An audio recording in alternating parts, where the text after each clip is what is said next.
ரிஷபராசிக்கு செப்டம்பர் மாத ராசி பலன் பார்க்கும்போது பணவரவை பார்த்தோம் அப்படின்னா பணவரவு திருப்திகரமாக உங்களுக்கு இருக்கும். 2ஆம் இடத்துல குரு இருந்துக்கிட்டு பணவரவுகளை அதிகப்படுத்தி தான் உங்களுக்கு கொடுப்பாரு. வண்டி வாகனங்கள் வாங்கலாம். இப்போ பார்த்தீங்க அப்படின்னா ஜிஎஸ்டி கவுன்சிலில் கூட ஜிஎஸ்டி குறைக்க போகிறாங்க வண்டி வாகனங்களுக்கு அப்படின்னு சொல்லிட்டு ஒரு பேச்சு அடிபடுது. அதை குறைச்சாங்க அப்படின்னா நீங்கள் வண்டி வாகனங்கள் அப்படிங்கிறது வாங்கலாம். வீடும் வாங்கலாம்.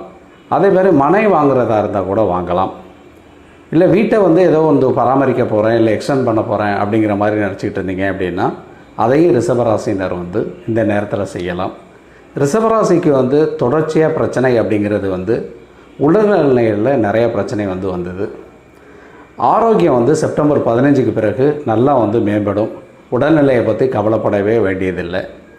அதே மாதிரி பார்த்தீங்க அப்படின்னா எங்கே பிரச்சனை அப்படின்னு பார்த்தோம் அப்படிங்கும்போது கணவன் மனைவிக்குள்ளே விட்டு கொடுத்து போகிறது நல்லதாக இருக்கும். தேவையில்லாத பேச வேண்டாம். ஏன்னா 7 கூடையவன் 6ஆம் இடத்துல வரப்போகிறாரு. ஸோ அந்த நேரத்தில் சண்டை சச்சரவுகள் அப்படிங்கிறது வர்றதுக்கான வாய்ப்பு நிறையா இருக்கிறதுனால ரிஷபராசினர் அதை மட்டும் கொஞ்சம் அனுசரித்து புரிஞ்சுக்கிட்டு நடந்துக்கிட்டீங்க அப்படின்னா செப்டம்பர் மாதத்தில் உங்களுக்கு ஒரு நல்ல மாதமாக அமைவதற்கான வாய்ப்பு நிறையாவே இருக்குது. நன்றி.